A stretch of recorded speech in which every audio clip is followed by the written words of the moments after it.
আজকে হলো জীবনের প্রথম হলো মাংস দিয়ে চুই ঝাল রান্না করবো, আর সেটা কীভাবে কি রান্না করলাম, কেমন হয়েছে সেটা আজকে ভিডিওর মাধ্যমে আপনাদের জানাবো।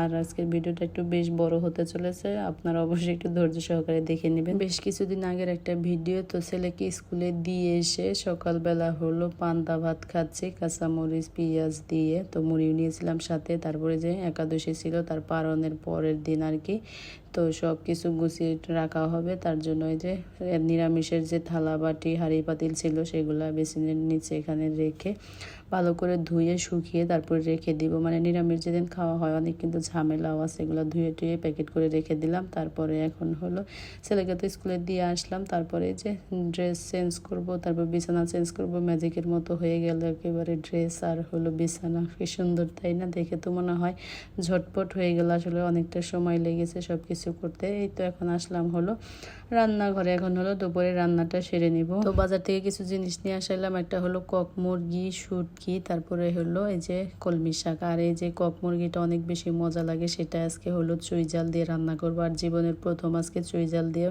মাংস রান্না করবো। এটা যেহেতু শক্ত মাংস, তো এটা দিয়ে চুই জাল খেতে ভালোই লাগবে। খাসির মাংস রান্না করে এটা দিয়ে আর কি। আমি তো কোনোদিন রান্না করি নাই, নিজের মতো করে যেভাবে রান্না করি তো সেভাবে রান্না করতেছি আর কি, সব রকম মশলা দিয়ে কষিয়ে। আজকে মশলা কষিয়ে তারপরে হলো মাংসটা দিব, দেখি কেমন হয়। আর এই মুরগিটা খেতে কিন্তু বেশ ভালো লাগে, পাকিস্তানি মুরগির থেকে এই মুরগিটাই বেশি ভালো লাগে। তো সব রকমের মশলা দিয়ে তারপরে এখন হলো মাংসটা দিয়ে দিলাম কষিয়ে, তারপরে রান্না করব। আর এর মাঝখানে আমি একটু আমাদের পাখিকে একটু খাবার দিতে আসলাম। মানে প্রতিদিনের রুটিন থাকে 2-3 বার করে চাল দেওয়া হয় পাখিদের।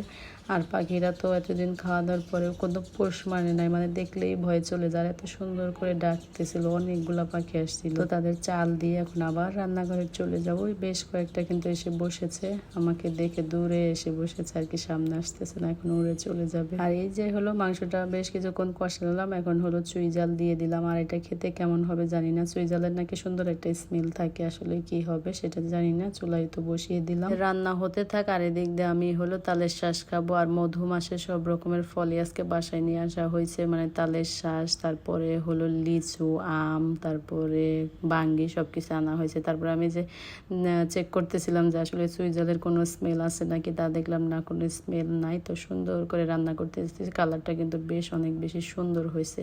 তো এই যেখানে হলো সব কিছু নিয়ে বসছি আমরা, এখন ফল টল সব কিছু খাবো আর কি। আর রান্না কিন্তু এখনও শেষ হয় নাই।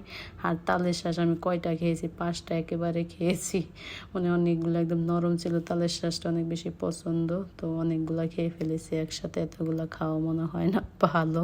এই তো আমার হলো মাংসের ফাইনাল লুক, রান্না শেষ হলো, এখন হলো খেতে বসেছি। প্রথমে শাক দিয়ে ভাত খেয়ে নিলাম, কলমি শাক, তারপরে হলো মাংস দিয়ে ভাত খাবো। আর চুই জাল দিয়ে যেহেতু রান্না করেছি, চুই জালের এক্সট্রা কোনো আমি স্মেল স্বাদ কোনো কিছুই পাই না, জানি না কেন। আর এই চুই জালের এইটা নাকি খাওয়া যায় না, চুই জাল জানি না কেন খাওয়া যায় না। বা আমি এটা একটু কামড়িয়ে মানে ডাটা যেরকম খাই সেরকম খাচ্ছিলাম, পরে দেখলাম অনেক বেশি ঝাল, মানে ওটা খেলে একটা স্মেল আছে। তাছাড়া যে মাংসর কোনো আলাদা এক্সট্রা স্বাদ বেড়েছে বা হলো একটা স্মেল হয়েছে সেটা পাই না, জানি না কেন। আজকের মাংসটা অনেক বেশি টেস্ট হয়েছিল, সবাই প্রশংসা করেছে বাসার, মানে অনেক বেশি মজা হয়েছিল। আর এই মুরগিটা খেতে কিন্তু অনেক বেশি মজাই লাগে আমার কাছে।